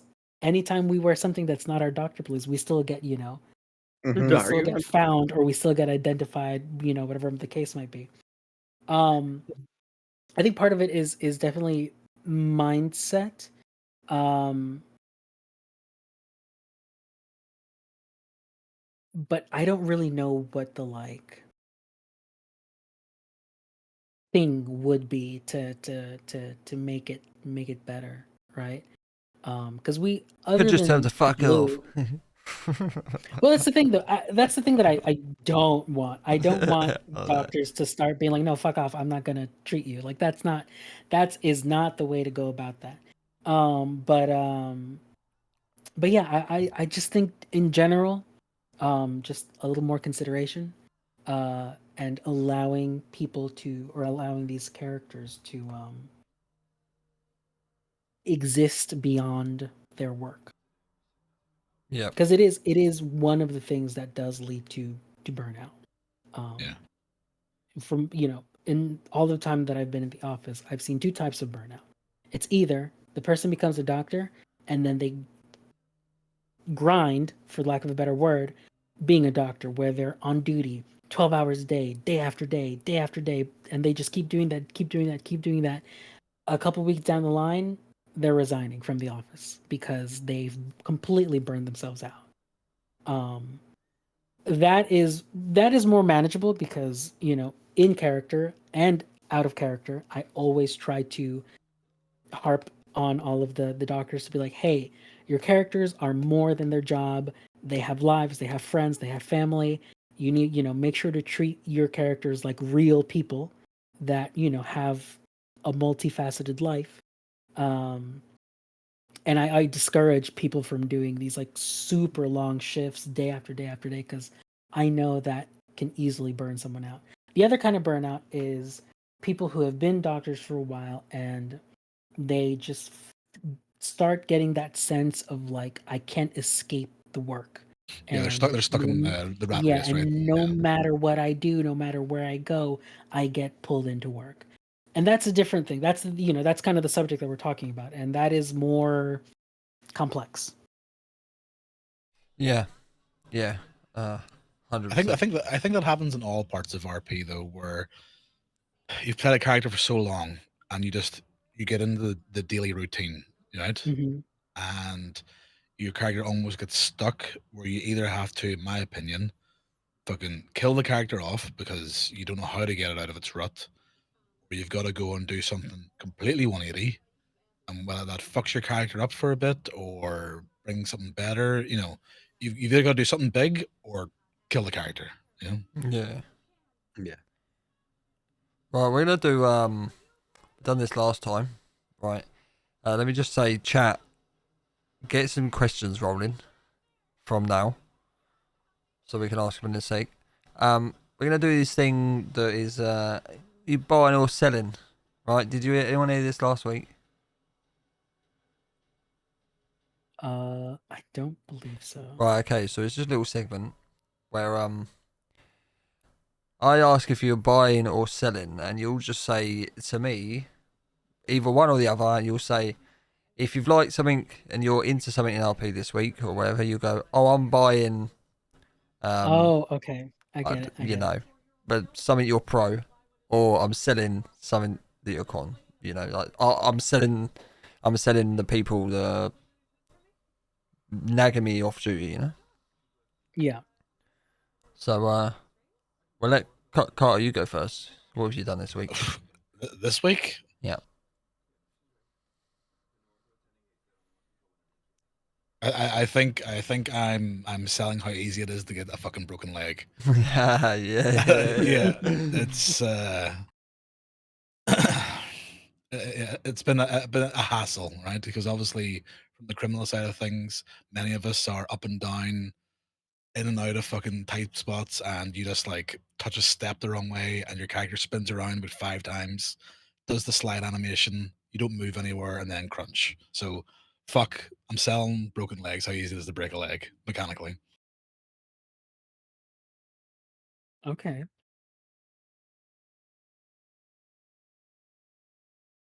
Next, any of you? Flint, go. I'm still thinking. Oh, okay. I'm thinking too. Sorry. It can be a person too, like, you know, you've met a good character this week, or, you know, anything. Like Mark's saying here as well, like his example. I'm selling the tag team Cougars up north of Annesburg. One's loud, the other one's silent. I think it's more of a skill issue in Mark's end. Yeah. You know what? I'll do. I think I have to. A buy and a sell. I'm buying all of the stuff that is happening with the Braithwaites. The times that I've interacted with them in the server and the RP that they're bringing with that whole story, I think has been phenomenal. I know a lot of them, this is their first time stepping out of like their main character or their comfort zone, and it's really noticeable how much they are enjoying it as a player and how much they are getting into it like through their character. So that's really really good to see. I love seeing that. Yeah, I've heard like in character, I'm aware of them. But I was watching the Darnells last night with them growing swamp herb on their land, and like I Yeah. don't even know the character name, but the posh lady of the house comes up, and typical like rich woman back then doesn't have a fucking clue about street smarts, and Mhm. oh, you're on like private. It was very good, right? Yeah. Telling Elsie Darnell that she dresses like a man. It was fucking funny. I think. Oh, go ahead. Sorry, Wallace. Yeah, No, he's no, no. Go selling ahead. now. I'm still thinking on myself. I think I'm gonna buy. I'm buying more like small talk between characters that builds lore and builds like, I guess, uh, relationships with them. With Harvey being off duty for like 2-3 weeks and not, having anything outside of that, his RP has been like going to a saloon and standing and talking to the Conway that works in the Strawberry Saloon, and just the small talk that's come from that has been so good. It's been really good slow burn RP. There's also been Yes, Conway. yeah, I know. I had to leave your stream the other day because I caught on to what you were saying. I was like, I gotta leave. So No comment. No comment. no comment. Yeah, no. So the nice slow burn that's been there. There was like a moment with Silas after Silas had like checked Harvey to clear him for duty, that they finally got to kind of stand and talk and have like a small talk moment and catch up. And Mhm. I think a lot of people don't spend enough time having those small talk, intimate moments Well, with, like Just shooting people. the shit. Yeah. now Yeah, like let me just say, obviously, I play a crim character.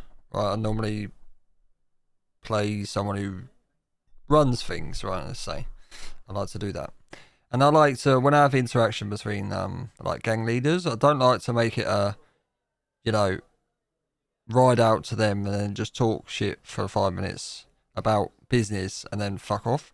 Like I tried it before, but it didn't really work. To be honest with you, I needed to speak to one of the leaders of a gang, and I kind of reached out and invited them to go fishing, and then have like, do a bit of fishing, have a little chat about like that, do stuff Yeah. like that makes it more. Yeah. So you sort of you build a personal connection rather than just a gang to gang connection.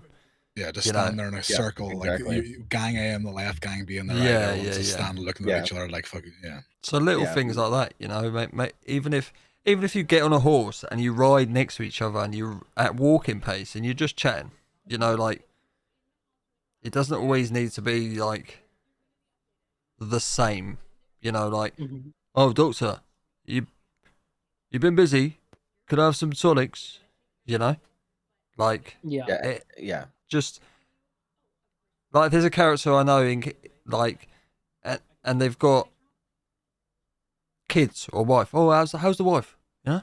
Like just like as you would in real life, But Exactly. Yeah, I I think another great character that I've found for Harvey with that is Marcus DeGraff, like just pulling those backstory kind of moments. Oh yeah, like when I was a kid and growing up with this. Yeah, like when I was a boy, this happened. Just yeah, having those like kind of bounce back and forth kind of things. I feel like a lot of people don't do enough of that. yeah, he is great, Mark. You're right.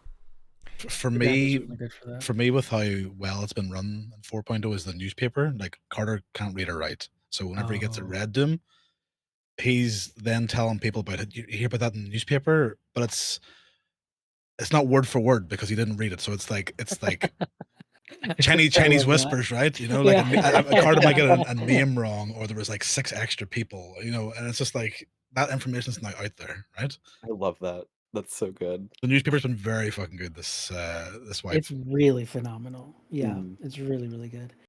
Yeah.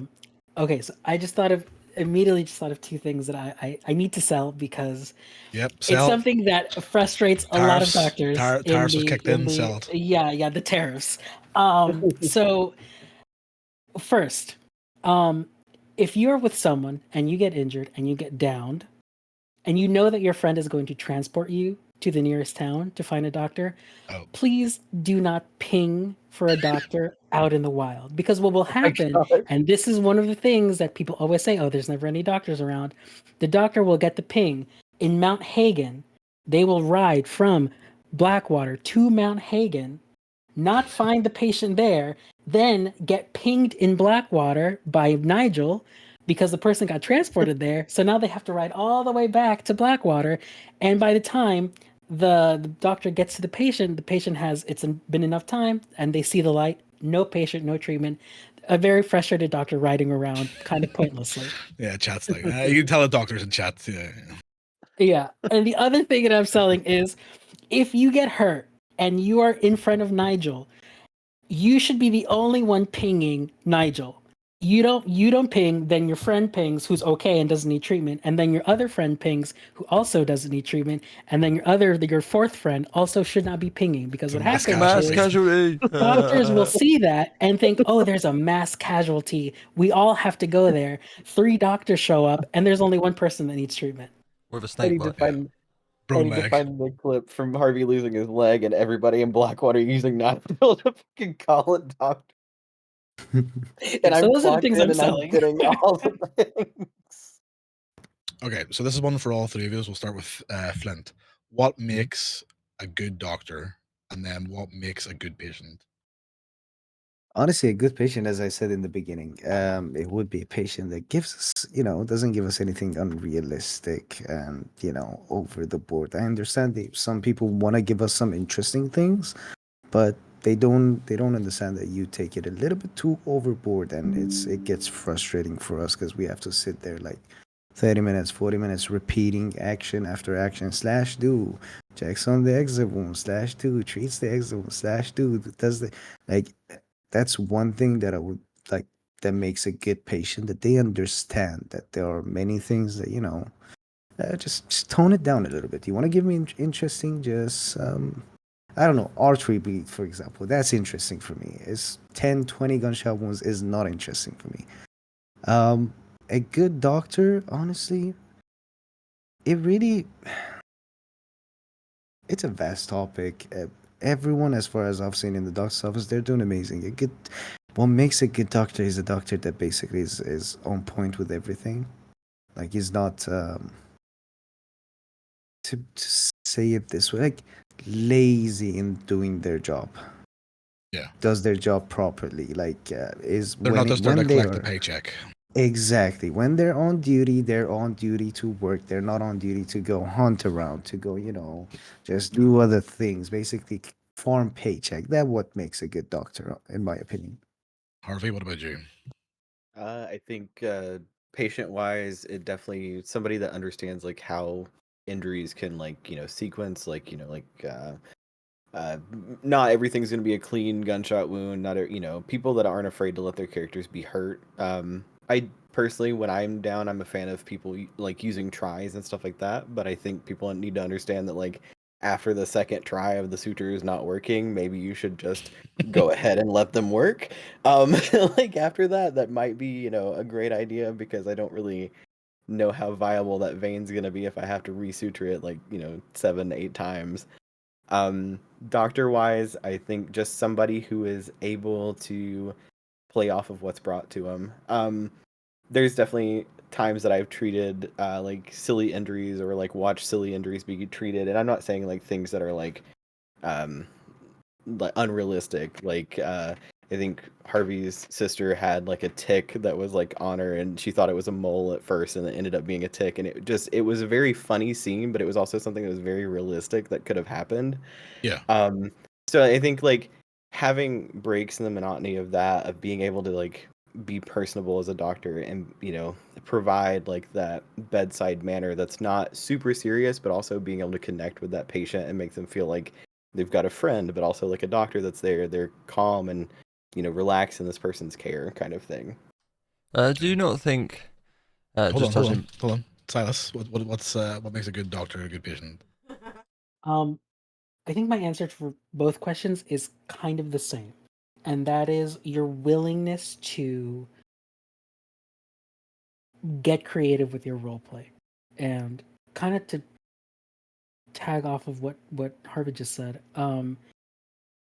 Giving us these injuries that are not so standard, and really allow us to have fun with the medical RP as a patient are the interactions that we as doctor players really crave, because it's in those moments that we really flex our creativity, and it allows us to make these scenes fun for everybody involved. Where because Flint does have a point. Like having treating a person that has 15 gunshot wounds, that's not really fun, because you're treating kind of the same injury over and over and over and over again. But if you come to the doctor's office, you're like, doctor, I got bit by a tick. That's different. We don't really get a lot of that. That's fun. That lends itself to creativity and kind of doing things that make us think outside of the box. And all the doctors are going to be ears pricked up. Listen, oh, what's this here? Something different. And please, to add one thing to Silas as well, don't come to us with a snake bite to your pee down there. Gunshot And wound tell us, hey, prevention. doc, can you suck it out? No, Yeah. no, thank you. No, but I do have a really nice machete that we can check it out with. Exactly, that's my answer as well. It can't be saved. Amputation is the only way. Yeah. I just wanted to quickly add on. You said about the tries, right? And I guess the whole point in this is everyone sees RP differently, right? Which is something you got to bear in mind. But I actually, the last time I think I did medical RP, the actual stitches, I did do /try, and I've done it about, I think it failed like 4 times, and it was actually hilarious because the doctor started getting the amp, like, and getting all flustered. And I think actually, in terms of roleplay, it was kind of quite good because the more it failed, like, the more like sort of panicky he got, and it was because obviously bleeding or whatever, or like, you know, treating a patient, say, and you could take the RP as in like, you know, I'm panicking with this one, you know, I'm getting a bit like my hands are shaking, or like I can't quite, and then you could go away and say like, oh, I need to work on my you know, my stitches, they weren't holding, and like, I get it if it's a mass casualty and there's no need, Yeah, but like, I think it comes to the read the room kind of thing again too, like, and being able to bounce, which is a skill I think that comes with RPing more and more with people, like learning how to read another person's RP style and how you are able to bounce a situation off of them, because you can tell when somebody's kind of closing down on things. You know, like when you can tell when somebody's kind of getting over something, or it's starting to get a little bit more frustrating. Not so much to the character, but yeah, I to can the also person tell behind when it. someone has a stream deck and they're just spamming binds though as well. So Yeah, yeah. you know, So it's like it's things like that. You know, I think it's one of those things that comes with role playing more. Um, and I think there's always going to be those times that it's frustrating because, you know, we're in a server that has different levels of RP, and I think the tries are a great RP tool, like you said, like building up that scene and stuff like that. But then there's also some things like, you know, if you're thinking realistic wise of injuries, like if I'm having to resuture an artery 15 times because it's failing, like at some point you're gonna that oh artery yeah, is never, yeah, yeah, never gonna be yeah, I viable. get, yeah, that makes Yeah, sense. Yeah, that's I see like what you're what I'm. saying. Yeah. Yeah. Goes in, /do goes in the medical bag, pulls out revolver. Sorry, kid. Yeah. We're going. All right, your own last treatment's Old Yeller. Let's go out back. Like, Yeah. Yeah. Yeah. All right. Okay. From chat, what do you guys see in the future from the medical office? Whether it be like, you know, because obviously you guys have been going through a lot of like quite big storylines. Whether it's your, legs, heads coming off, arms coming off. I'm pretty sure there heard in character with some doc lost an ear. well, I think Not next week we'll have the whole. not common for the doctor's office, right? For you guys to be, Not as much as before, Yeah. The yes. head Yeah. is wild, I must say. I think we're clearly building a Franken doctor at this point, so maybe in the future we'll unveil that to treat patients. That might be coming up. I don't know for sure. but like, I will say I do like that more things are being done to doctors, because for a while the mentality, especially from like criminal our peers, was that, oh no, we don't touch the doctors. And I can understand the thinking behind that. Like, you don't want to bite the hand that feeds you, because if you do something to a doctor and then they end up being the one treating you, you're going to be a little scared that they're going to do something to you. But Mhm. I also don't really think it is good for doctors to be treated as this like untouchable entity within the server. Like, no, they're people. Things are going to happen to them. They're gonna get involved in things that sometimes they probably shouldn't have, and that's gonna lead to consequences to them.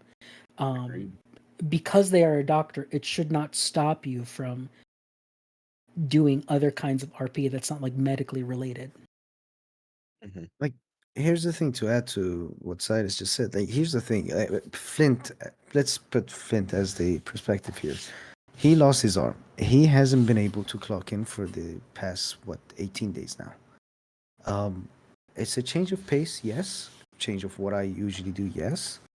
It's a long time without clocking in, but it's like it gives me a little bit of fun thing to do, because basically Flint's storyline goes as like he's a little bit frustrated of how long it's taking, or it took, and all of that stuff. But it gives me something different than being a robot. I'm clocked in. All right, yes sir. Roger that, sir. Yeah, I'm being treating that this. being that NPC to get me back up so I can go out and get back into another like massive Exactly. shootout. Yeah. Yeah, I'm loving the like limitations of having to think of how to move through the world differently with, having a prosthetic leg and being able to use like a cane or whatever. Like those things, a lot of people, it feels like a lot of times people are scared to let their characters get hurt or permanently injured in some sort of way, but I think it's a great way to develop your character, to put them in those situations and kind of push that to see what's going to make or break your character. Because I mean, there's definitely things with this where Harvey's trying to learn to walk without a cane, and he's just getting like, frustrated and angry. And then hey, we've known Harvey to be upset about stuff in the past, but then he loses his leg and he doesn't want to be babied about it. He doesn't want to be babied by anybody. He doesn't want to be like treated like he's made out of glass. So instead of acting upset about it in front of all of his colleagues and stuff, he just starts making these really horrible one-legged jokes. And it's just like, okay, like how long until this actually wears down on it? So finding a way that those things change your character and further their development and stuff, like I love it personally, and I think more people should try. I'm not saying everybody lose a limb, but like try something that limits your character for a while. Yeah. Okay. Yeah, there is that question there. It's a long question, but I think that is just like whoever wrote that. I'm not being rude, but just read it back. Like that's it. There's one or two things. It's either done in character as it would be in real life, and the complaints need to be made, or it's a ticket for What was the low question? value. No, it's the long one from my Yeah, life, but yeah. it's more for me that reads more like a Quite OC hurt. like Yeah. ticket thing. Okay, this one from Hades. Doesn't matter 2.0, 3.0, 4.0. Favorite medical scene injury you guys are treated or been a part of? Harvey, you can't see your leg. No, I wasn't Flint, you my can't see your arm. Silas, you can't say Lewis's head if you were there for that. Oh God, please no. Well, that's I not can the say thing that Lewis's I'm head saying. because I was the one who found her, so that's mine. It was honestly, it was intense, and I really truly that was the one. I truly loved it because basically what I did with Flint, the ones that saw it, like it just intensified the moment. I made Flint just lose it. Flint was all over the doctor turned into basically um a psychiatry patient himself at that moment. He didn't know what to do. He lost all the thoughts, skills, everything that he learned.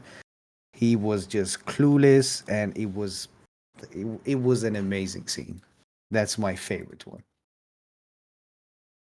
My favorite one was there was a vet named Wyatt West that caught tuberculosis, and he got sent to Sisika, and which we do for tuberculosis patients. If you role play out this, it is a permanent death. Your character, obviously, there's no cure for tuberculosis, but as a pathologist, Harvey got to go in and kind of give him his treatments throughout it. I think he lasted about 2 weeks post getting sent to Siska, and he role played out this very slow, painful death.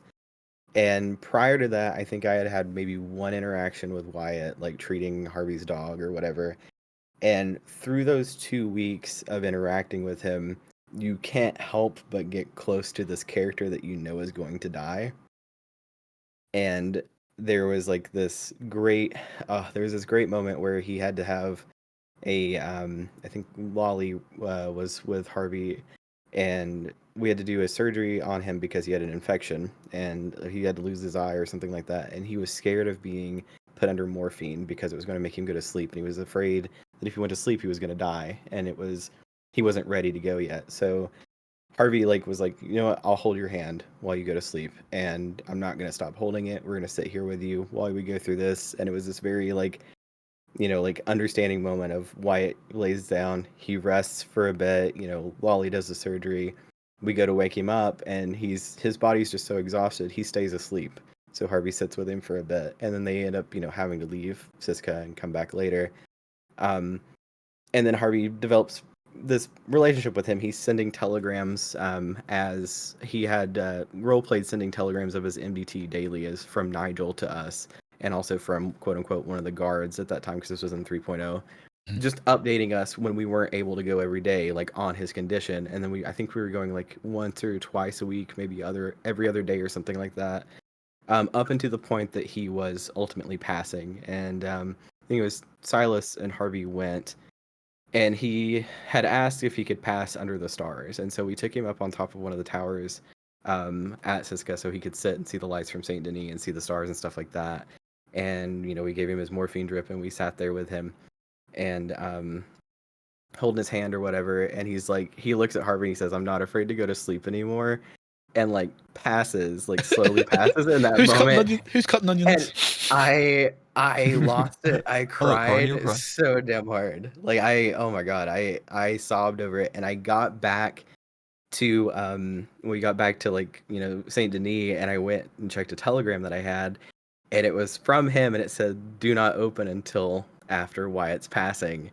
And it was this entire detailed telegram of him thanking Harvey and Lolly for the care that they had given him throughout his time that he had left on Siska. And I had Harvey like make a copy of that, and he carried that telegram with him in his bag like forever in 3.0. Like it was probably one of my favorite like long-term role plays that I've had with somebody. God, that Silas, yours better be fucking epic after that. So, Snake bite. at the in March of last year, Silas had to diagnose his best friend at the time with bone cancer, and the RP took a couple of weeks, but it was largely, and it wasn't these like big scenes either. It was just these small scenes between myself as Silas and the other character Gaius, where Silas would come in and he would check on Gaius and treat him as best as he could. It got eventually it got to the point where his bones became so brittle that anytime they broke, there wasn't much that Silas could do, because any attempt at treatment would just like further break them. And it was just this drawn out, kind of beautiful story between these two friends, one who is slowly slipping away and the other one who is losing his mind trying to save his best friend. And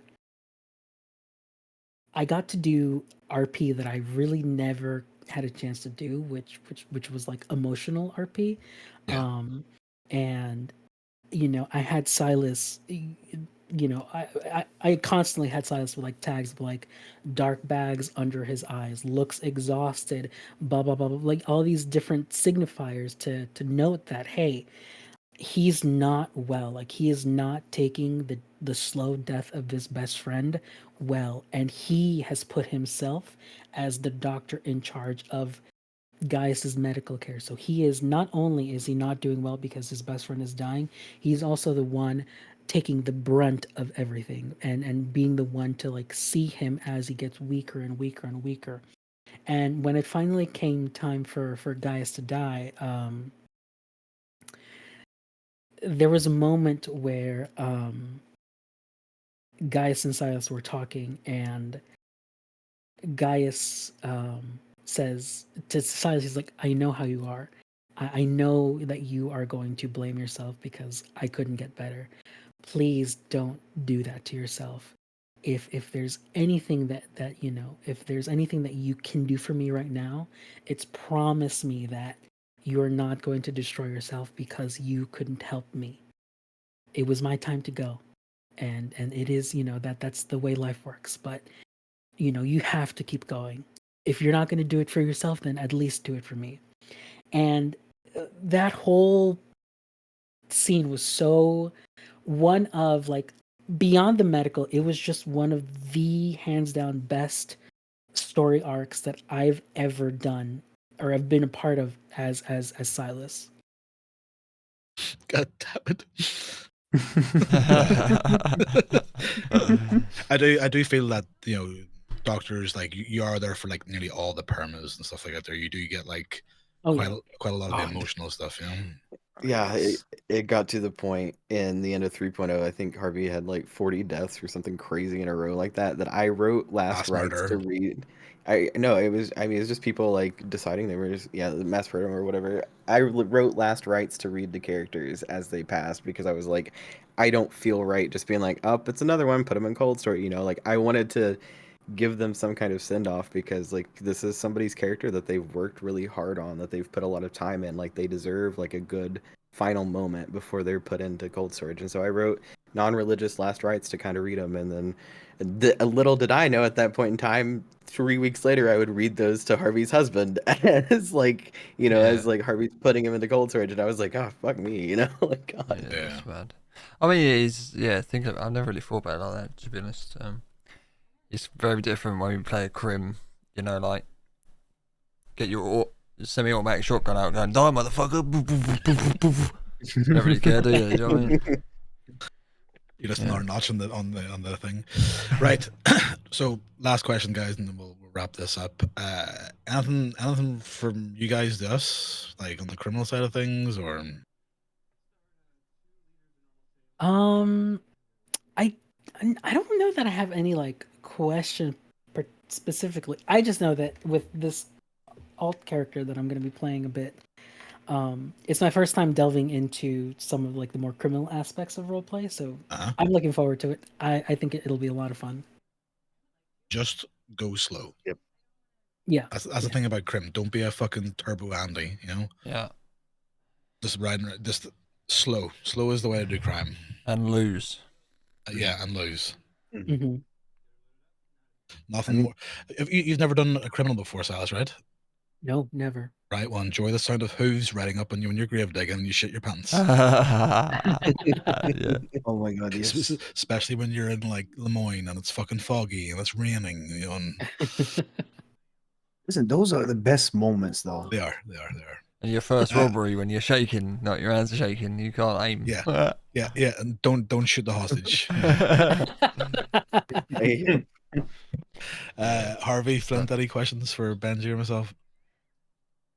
No, not that I can think of. I do have a criminal alt right now that's furthering somebody else's story, but I can't say a lot about it because I don't want to give any kind of hints or meta or anything like that out. But I'm enjoying it so far, especially the slow part of it of like gathering information and like just kind of watching and stuff like that, and just like the kind of understanding how to not be so obvious. And it's so nice to play a character that not everybody knows. Like, Yeah. oh my god, it's amazing to like be able to walk into a town and not have to answer 70 questions like first thing sometimes.